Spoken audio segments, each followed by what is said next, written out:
¿Qué tal? Ya estamos de vuelta en este breve corte publicitario. Ahora Ciudad Real, 4 de febrero, con los sindicatos en directo en I+ Televisión y en Onda Cero Puerto Llano, que por cierto, después en nuestras redes sociales saben que podrán disfrutar de este programa de manera íntegra, si no están pudiendo seguirlo ahora mismo. Estábamos hablando de la reforma laboral. Ha tenido la oportunidad Comisiones Obreras de exponer su opinión. Me voy a ir ahora con CESIF. No sé exactamente si estaríais de acuerdo en derogar parte o en su totalidad la reforma laboral. Lo que sí que me consta es que, bueno, pues hace poco tuvisteis una movilización para contratar a más puestos de trabajo en la Consejería de Fomento, en la Junta de Comunidades. Vuestras reivindicaciones son más por parte de los sectores públicos. Pedíais también una mesa sectorial para ver las relaciones de puestos de trabajo que se producen en nuestra comunidad autónoma, y una queja muy recurrente siempre ha sido esa tasa cospedal, la tasa que dejó el anterior Ejecutivo castellano-manchego. Me imagino que también la carrera profesional entre los funcionarios será otra de las reivindicaciones que tiene CESIF. Tienes la palabra, Joaquín. Muy bien. Referente a la reforma laboral, lo apuntaba antes, sí que como mínimo utilizar los mimbres, o sea, como máximo utilizar los mimbres que tiene, pero que dar una vuelta total. He puesto algún ejemplo, los compañeros han puesto otro. Está hecha a imagen y semejanza del empresario, el empleador. Con lo cual, derogarla, sí, no sé si en su totalidad, pero en la mayoría de los artículos del articulado en el cual pues, se quede y se cree la indefensión del trabajador. Lo que has dicho de lo demás sí que me lo había dejado yo para luego lo del gobierno, que te apuntaré algo. Sí que el sector público, sí, evidentemente, CESIF, tanto el sector público como el privado, sí que tengo que decir que yo soy más del sector público, pero CESIF vamos en todos los niveles. La tasa cospedal, esto es, pero eso pasa a nivel regional, a nivel nacional. Todo el mundo le echa a la memoria histórica y es muy recurrente de la anterior, ¿no? Hablaremos después, pero sí que, claro que hay manifestaciones continuadas. Hay manifestaciones continuadas porque queremos un sector público, queremos que los servicios los den los servicios públicos o queremos los privados, pero que se decidan. No se puede atender a 80 residentes de la tercera edad con 2 auxiliares. No se puede, se tiene o se paga. Y volvemos otra vez al tema de las privatizaciones, pues a lo mejor lo que quieren, ¿no? Referente a salarios, está claro. En Fomento, se me olvidaba, si queremos tener que sean los servicios públicos que retiren los animales, la sanitización de las carreteras, tiene que haber gente. Lo que no puede es que un peón esté para toda una brigada. Este caso de brigada, que fue brigada, otra vez fue en servicios sociales, otra vez en educación, referente a la siniestralidad, sí que simplemente enlazo un poco. Nosotros creemos que el empresario malinterpreta los datos del Ministerio cuando empequeñece los datos, incluso diciendo que porque la mayoría son autónomos da igual. Y en ese aspecto, volviendo a lo público, sí que intentamos reivindicar la figura del maestro, de la violencia que continuadamente son en las aulas y que se ha considerado como agente de autoridad. Sí es una forma de siniestralidad. Lo de, digamos, lo del público, que ya te digo, pensaba hacerlo dentro de entregar al gobierno, en el gobierno actual, no está actuando como servicio público.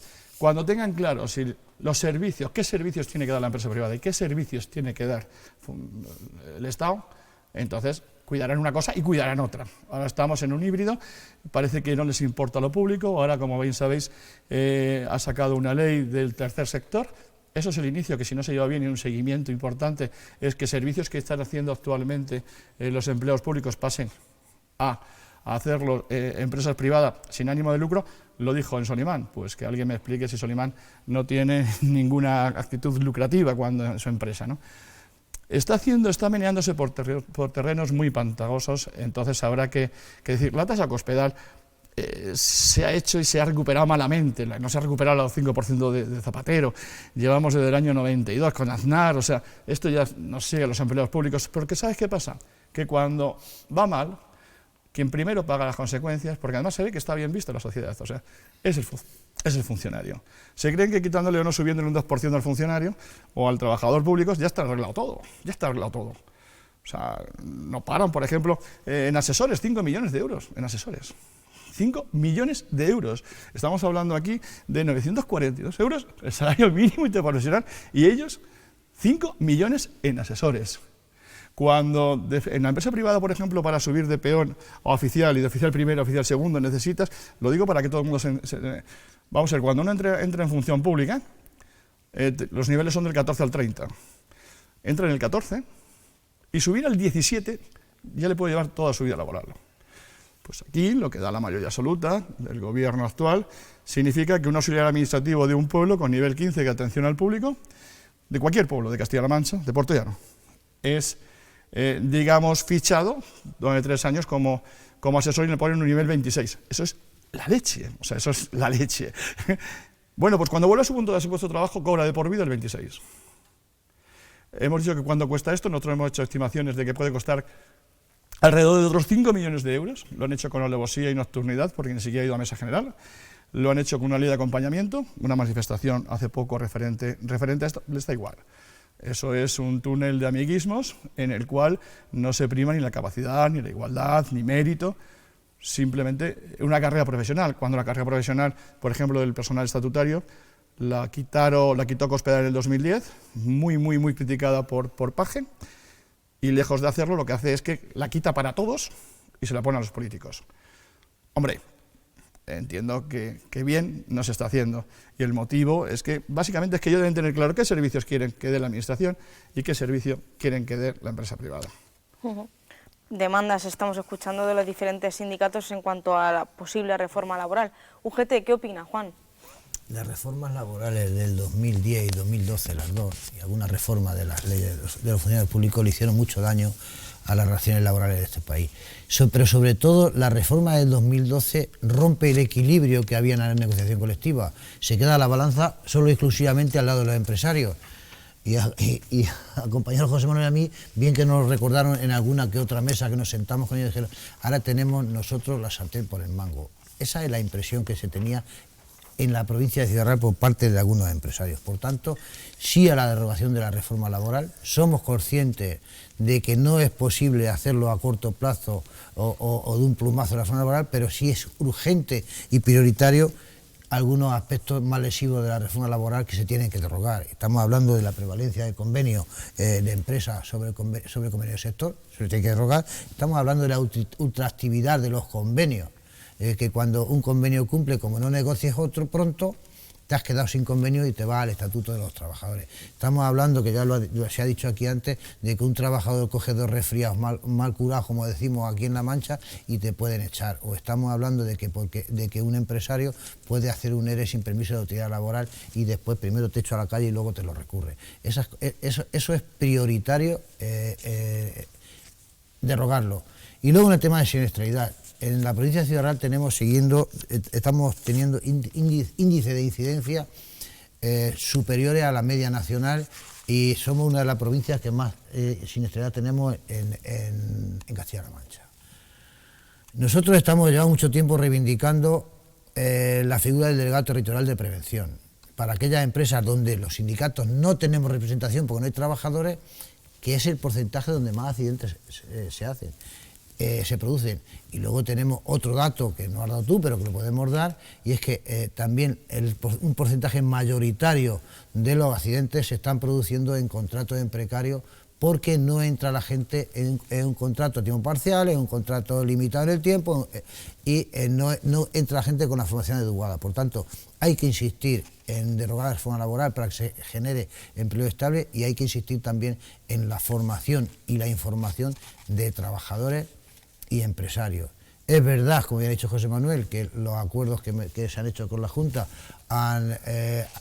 están dando sus frutos, pero eso, o le damos una continuidad y nos ponemos todos a luchar contra ese grave problema que es la siniestralidad, o no lo bajaremos a los ratios deseados. Siempre que hay un accidente, si es mortal, no puede ser que un trabajador, por ganarse la vida, pierda la vida en el trabajo, lo hemos dicho muchas veces, sonará ya a redundancia, pero es que la realidad, y luego el problema que genera a la familia y a la sociedad en su conjunto. Vamos a hablar también de diálogo social, porque entendéis que el diálogo social es fundamental, y no sé si creéis que se debería potenciar más en la provincia de Ciudad Real. José Manuel. El diálogo social es importantísimo. De hecho, en lo del salario mínimo interprofesional, con lo que empezábamos, yo no solo lo valoro positivo por la cantidad, que como te decía a mí me parece todavía baja, sino por ese detalle de este nuevo gobierno de abrir ese diálogo tripartito. Hacía tiempo que no teníamos ya conversaciones, sindicatos, empresarios y gobierno conjuntamente. Yo creo que eso es un paso a poner en valor. Y, por supuesto, el diálogo social en la provincia y en la región yo creo que está vigente. No podemos decir que los empresarios ni el gobierno hable con nosotros. Está claro que eso sería incierto. Pero yo creo que a nivel general, dentro de la crispación del debate que se ha generado en los últimos tiempos, del nivel tan bajo que tiene, el nivel del debate político tan bajo que hemos vivido durante mucho tiempo, esto nos abre una esperanza, una luz ahí al final del túnel, porque vemos que se están tratando temas que afectan a los trabajadores y a las trabajadoras de este país y que además se hace desde ahí mismo, desde el diálogo tripartito, porque aquí los empresarios no están de acuerdo con el salario mínimo, pero que yo sepa, allí estaban dos representantes de los empresarios, al igual que estábamos los dos sindicatos mayoritarios, en esa mesa de negociación, y en esa foto aparecemos los sindicatos más representativos, aparece el gobierno y aparecen los empresarios. Por lo tanto, de alguna manera estamos aceptando todos, unos nos hemos dejado parte de lo que pedíamos de más, y otros han asumido que era necesario esa subida. Al igual que con eso tiene que pasar con la reforma laboral. Y con otras muchas cosas. Este país adolece de falta de diálogo social, y el diálogo social se está recuperando. En Castilla-La Mancha se recuperó hace un tiempo. Hablaba el compañero de las cuestiones en el sector público. Por supuesto que a los empleados públicos tienen una deuda este país muy grande con ellos. Tienen que recuperar lo de muchos años atrás. Es cierto que también, cuando hablas de un funcionario, de un empleado público, pues se pone siempre que tú tienes el trabajo seguro y que sabes que por muy poco que sea tu salario no te va a faltar, y eso te hace hacer unos planes de futuro. Pero hay que reconocer que con el segundo acuerdo por la mejora del empleo se recuperó parte del terreno perdido, que se consiguió. Además, tenemos que recordar que el empleo público en nuestro país supone un 4%, ha subido un 4% de la afiliación, mientras que en el empleo privado solo se ha subido el 3%. Y recordemos que además, de una forma especial, sosteniendo la bajada de la industria, la construcción el año pasado tuvo una subida en la afiliación en la Seguridad Social del 6%, con lo que eso supone de volver a la burbuja inmobiliaria que teníamos. Cuidado con esto, también tenemos que poner el ojo avizor sobre ese tema de la construcción, pero sí es cierto que el empleo público supone ha subido un 4% la afiliación, y eso hay que tenerlo en cuenta, y sobre todo hay que mejorar las condiciones laborales de los empleados públicos, por supuesto, y en ello estamos. Y yo creo que el próximo objetivo que nos tenemos que marcar como sindicatos es ese tercer acuerdo por la mejora, porque recordemos que en el 2020 acaba el segundo acuerdo por la mejora del empleo público. Se firmó en 2018, 18, 19, 20. Y de esas aguas estos lodos, te Claro, quiero decir. sí, sí. No es que este gobierno lo haya puesto de motus propios, es que es un compromiso que además se firmó los tres sindicatos a nivel nacional, el segundo paso, el 15 de marzo, fruto del diálogo, el 2018, en que la última subida del 2%, quisiera o no quisiera, tenía que aplicar. Sí, está clarísimo. Entiendo, por tanto, también que el diálogo social para UGT es imprescindible. A fuerza de ser sincero, en la provincia de Ciudad Real no es uno de los peores sitios que funcione el diálogo social. Afortunadamente tenemos el diálogo social. Si el diálogo social funciona a nivel nacional, lógicamente se va a extrapolar en positivo para abajo a las comunidades autónomas y a las provincias. Por tanto, sí, una apuesta fundamental. Cualquier acuerdo que salga fruto del diálogo social va a ser siempre más positivo y se va a poder llevar mejor a cabo, y lo va a ver mejor la sociedad. Y en cualquier acuerdo siempre se ha dicho que el mejor de los acuerdos es aquel que deja a las dos partes insatisfechas, pero sí es verdad que las dos partes o las tres partes no han asumido. Por tanto, sí al diálogo social y a potenciar el diálogo social.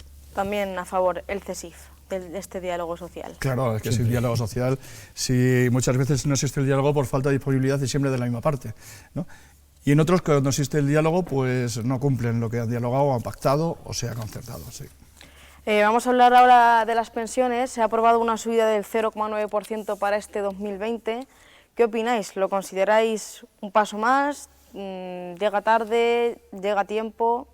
José Manuel. Está claro que la subida no puede ser malo nunca, una subida, aunque sea en este caso el IPC. Yo creo que esta solución es una solución parcial. No podemos estar todos los años poniendo parches al tema de las pensiones y tenemos que abordar este tema y este problema, por llamarlo de alguna manera, de una vez por todas tenemos que abordarlo. Está claro que aquí no hay fórmulas mágicas ni ninguna cosa extraña. Esto es muy claro, es una fórmula que es muy clara. Más salario, más cotización. Hay que coger el sistema público de seguridad social, pasa por tener más cotizaciones que aporten más dinero a la hucha de las pensiones y por otra parte tenemos que buscar maneras de financiar el sistema público de pensiones y eso se hace a través de los presupuestos generales del Estado. Nuestro país tiene una carga impositiva mucho más baja que la media del conjunto de Europa. Aquí cuando se hacen campañas políticas, yo es que me quedo un poco descolocado cuando veo a nuestros representantes, cuando van a acceder a unas elecciones, y parece que vende mucho decir que se van a bajar los impuestos. Bajar los impuestos es una locura, porque eso lleva a que haya menos servicios públicos y a que haya menos cuestiones como las pensiones, que tengan menos recorrido. Y yo creo que esto es algo que tenemos que interiorizar todos. Hay que pagar impuestos, pero sí hacerlo de una forma equitativa. Los que más tienen que pagar. Los que menos, y todos en proporción a la riqueza que tienen o a lo que cobran en el salario y en el día a día lo que van ganando. Por lo tanto, yo creo que el tema de las pensiones pasa por fijar una cuantía en los presupuestos generales del Estado que de una vez por todas garantice la subida anual de las pensiones y que haga viable en una sociedad en la que, recordemos, cada vez envejece más, somos una sociedad envejecida y además donde cada vez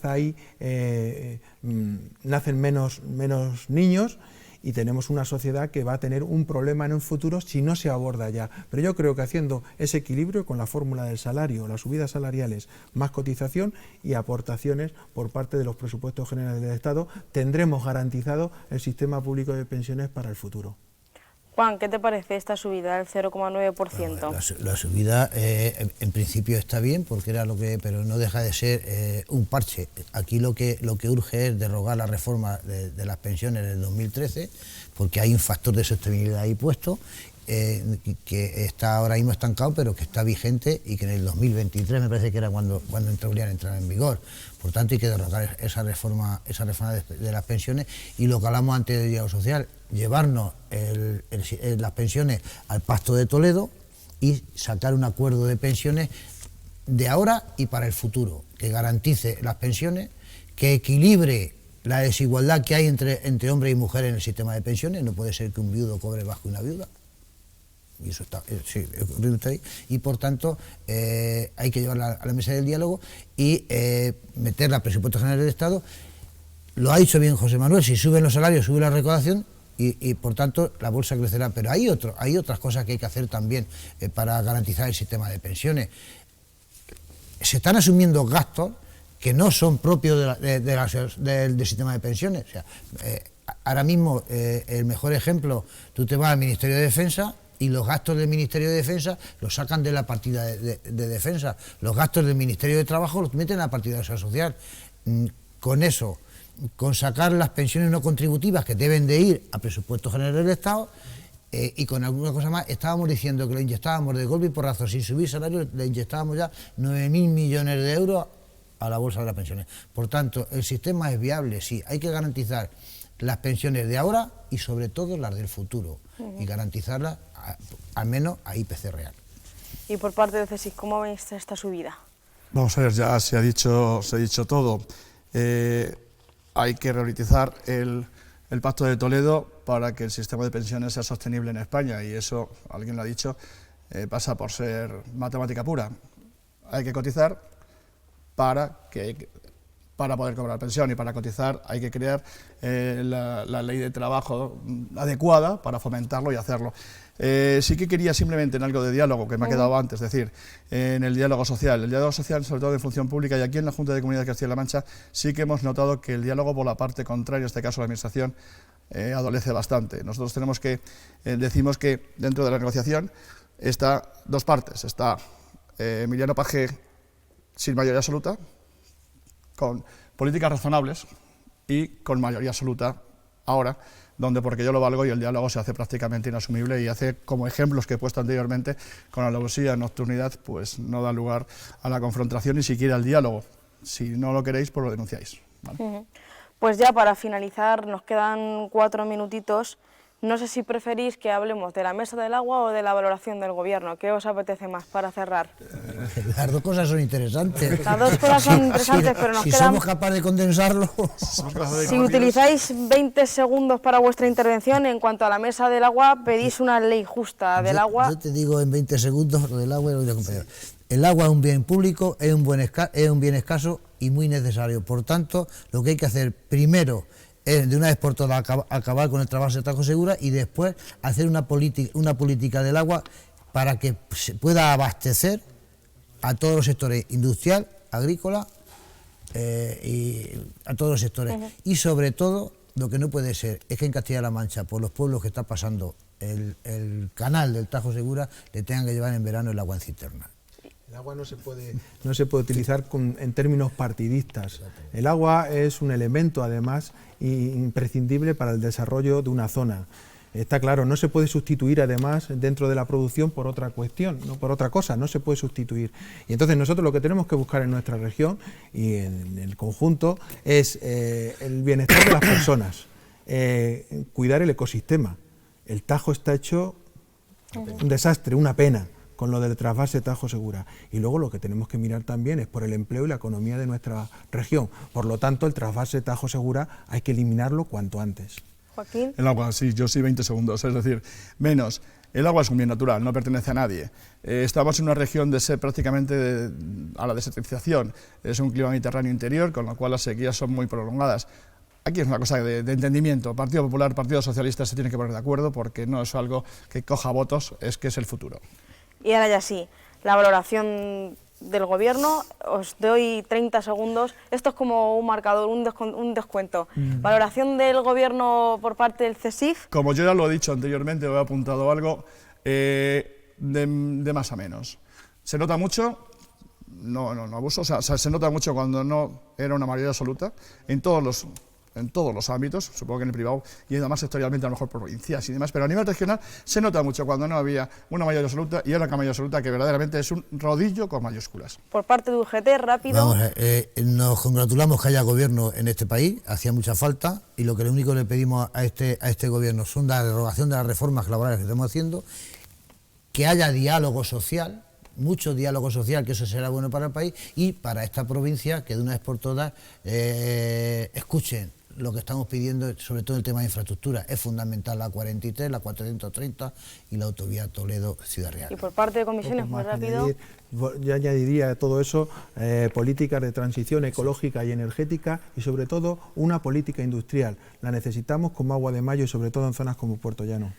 Muy bien, pues muchas gracias Joaquín, gracias Juan y gracias José Manuel por estar con nosotros. Hemos llegado al final del programa. A ustedes gracias también por seguirnos. El próximo martes volvemos en directo en La Hora Ciudad Real, en IMAX Televisión y en Onda Cero Puerto Llano. Gracias por estar al otro lado.